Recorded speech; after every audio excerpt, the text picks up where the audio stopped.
এই আলু কাটাই আমার জামাইয়ের বাড়ি নিয়ে যাবো।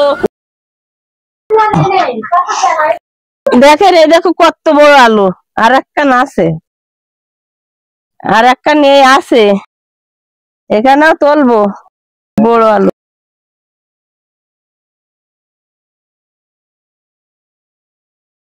এ জায়গায় এখনো দুকুন, হ্যাঁ দুকুন এখনো গেছে, ভেঙে গেছে, না দিয়ে পারবে না, এক জায়গায় দুকুন করে আলু তো সেই জন্য।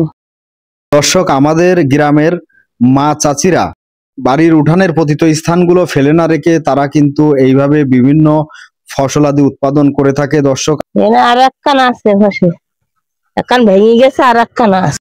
আমরা যারা শহরে থাকি তারা চাইলেও কিন্তু গ্রামের এই প্রাকৃতিক পরিবেশ পাই না এবং আমরা কিন্তু এইভাবে ফসলাদি উৎপাদন করতে পারি না। তবে আমরা চাইলে কিন্তু বিপরীত পদ্ধতি অবলম্বন করতে পারি। এটা কি জাতের আলু বলা হয়ে থাকে চাচি? বাইশো আলু। দর্শক, আমরাও কিন্তু শহরে থাকলেও আমাদের কিন্তু ভিন্ন পদ্ধতি রয়েছে। যেমন ধরুন, আমরা চাইলে জিও ব্যাগ কিংবা টবে করে বিভিন্ন ধরনের ফুল, ফল ইত্যাদি গাছ রোপণ করতে পারি এবং সঠিকভাবে পরিচর্যা করলে সবখানেই কিন্তু ফসল উৎপাদন করা সম্ভব। সো দর্শক, আমি চাইবো আপনারা আপনাদের বাড়ির আঙিনার খোলা স্থানগুলো কাজে লাগাতে পারেন। চাচি, এই আলুটা কি ভেঙে গেছে? ভেঙে গেছে ভাই, ইট খোলার মধ্যে।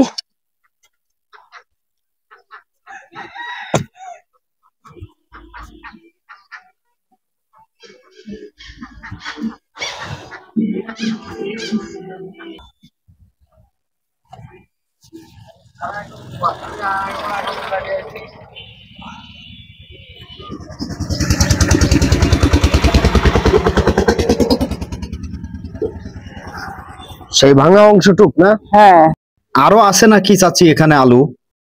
এক গর্তে কত পিস আলু হয়েছে চাচি? 3 কান।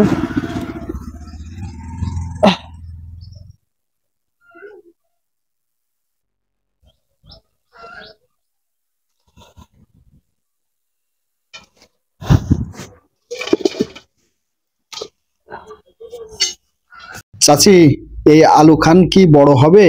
এখানে একটু ছোট হয়ে গেছে,